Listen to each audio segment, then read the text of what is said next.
How to get visit visa of Kazakhstan. Specially just आज हम इस वीडियो में बात करेंगे कि कज़ाकिस्तान का विजिट वीज़ा कैसे हासिल करना है। C5 बिजनेस वीज़ा के ऊपर एक मैंने डिटेल से वीडियो बना दी थी जिसके अंदर आपको शुरू से लेकर एंड तक सारा का सारा प्रोसीजर एक्सप्लेन कर दिया था कि यार आपने कैसे यहाँ पर आना है, कैसे कंपनी रजिस्टर करनी है, कंपनी रजिस्ट्रेशन के बाद आप लोग यहाँ पर एक परमानेंट रेजिडेंट या फिर एक टेम्परेरी रेजिडेंट के तौर पर कैसे रह सकते हो कज़ाकिस्तान के अंदर। तो उम्मीद है वो वीडियो आपने देख ली होगी, 10 से 15 मिनट की थी। अगर आपने पूरी वीडियो देखी है तो आपको सारा का सारा प्रोसीजर समझ आ गया होगा। तो चलो अभी बात कर लेते हैं just visit visa of Kazakhstan के बारे में, कि काफ़ी ज़्यादा लोगों की क्यूरीज आ रही थी कि हमने विजिट वीज़ा ऑफ कज़ाकिस्तान कैसे हासिल करना है। तो उसके लिए आपको जो चीज़ें रिक्वायर्ड हैं, आपका एक तो 6 मंथ वैलिड पासपोर्ट रिक्वायर्ड होता है, साथ ही साथ आपको इनविटेशन लेटर ऑफ कज़ाकिस्तान चाहिए होता है, जो कि एक ट्रैवल कंपनी आपके लिए अरेंज करती है जो कज़ाकिस्तान के अंदर मौजूद होती है। उनके पास लाइसेंस होता है कि वो इंटरनेशनल क्लाइंट्स को इनवाइट कर सकते हैं कज़ाकिस्तान में वीज़ा पर, और वो उस इनविटेशन लेटर की बेस पर आपको पाकिस्तान में वीज़ा मिल जाता है। अभी बात कर लें कज़ाकिस्तान के वीज़ा की, तो वो स्टिकर वीज़ा है पाकिस्तानी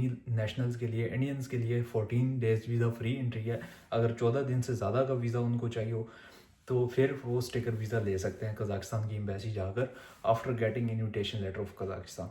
इसके अलावा जो माइनर सी रिक्वायरमेंट्स होती हैं, आपकी बैंक स्टेटमेंट होगी, आपका कोई बिजनेस है उसके डॉक्यूमेंट्स हो गए, आप जहाँ पर जॉब करते हैं उसके डॉक्यूमेंट्स हो गए, उस कंपनी की NOC होगी, और साथ ही साथ आपको एक छोटा सा इंटरव्यू ले लिया जाता है, यार कज़ाकिस्तान क्यों जा रहे हो, कितने दिनों के लिए जा रहे हो। इसके अलावा आपसे कोई ज़्यादा सवाल जवाब नहीं किए जाते हैं। हाँ, अगर बात करें कि आप किसी अदर कंट्रीज़ में रहते हो, लाइक अगर आप लोग पाकिस्तानी नेशनल हो, इंडियन नेशनल हो या फिर बांग्लादेशी नेशनल हो, और आप किसी ऐसे कंट्री में रह रहे हो जिनकी पासपोर्ट थोड़ा अच्छा है या जहाँ की रेजिडेंसी थोड़ी अच्छी कंसिडर की जाती है, फॉर एग्जांपल आप सऊदी अरब, कतर, कुवैत, दुबई, किसी ऐसे कंट्री में हो, तो आपकी एमिरेट्स आईडी होना, वैलिड होना आपके लिए मस्ट है। एमिरेट्स आईडी या फिर सऊदी अरब का काम होगा, कतर कुवैत की आईडीज़ वगैरह होगी। उसकी बेस पर ये होता है कि आपको इन्विटेशन लेटर हासिल करने में थोड़ी सी ज़्यादा आसानी होती है, क्योंकि आपके पास ऑलरेडी एक स्ट्रॉन्ग कंट्री की आपके पास रेजिडेंसी होती है, और जो कंपनी आपको इन्विटेशन लेटर प्रोवाइड कर रही होती हैं उनको लगता है कि यार ये बंदा थोड़ा ट्रस्टवर्थी है, यहाँ पर कज़ाकिस्तान में आएगा, विजिट करेगा और विजिट करने के बाद वापस चला जाएगा।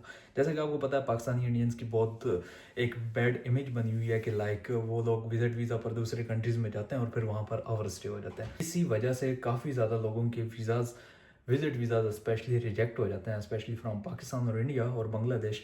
सो कोशिश करें, अगर आप लोग वाकई एक टूरिस्ट हैं और आप लोग दूसरे कंट्रीज़ को विजिट करते रहते हैं, लाइक आपके पास 2 या 3 कंट्रीज़ की ऑलरेडी ट्रैवल हिस्ट्री मौजूद है, तो आप लोग कज़ाकिस्तान की तरफ मूव कर सकते हो। लेकिन अगर आप लोगों के पास फ्रेश पासपोर्ट है, स्टिल आप लोग अप्लाई कर सकते हो, लेकिन उसके पीछे आपको उन कंपनीज़ को थोड़ा सेटिस्फाई करना होता है कि यार हम वाकई विजिट पर्पज़ से आ रहे हैं, हम अपनी ट्रैवल हिस्ट्री इंक्रीज़ करने आ रहे हैं, हमारा पाकिस्तान में अच्छा बिजनेस है, हमारे बच्चे वहाँ पर स्कूलों में पढ़ रहे हैं, मेरी फैमिली उधर है, मेरे पाकिस्तान के साथ स्ट्रॉन्ग टाइज़ हैं, और मैं कज़ाकिस्तान को 10-15 दिन एक्सप्लोर करने के बाद वापस अपने कंट्री चला जाऊँगा। तो जब आप लोग ये इस चीज़ की गारंटी दे देते हो किसी भी एक ट्रैवलिंग कंपनी को, तो वो आपके लिए आसानी से इनविटेशन लेटर रेडी करवा देती हैं।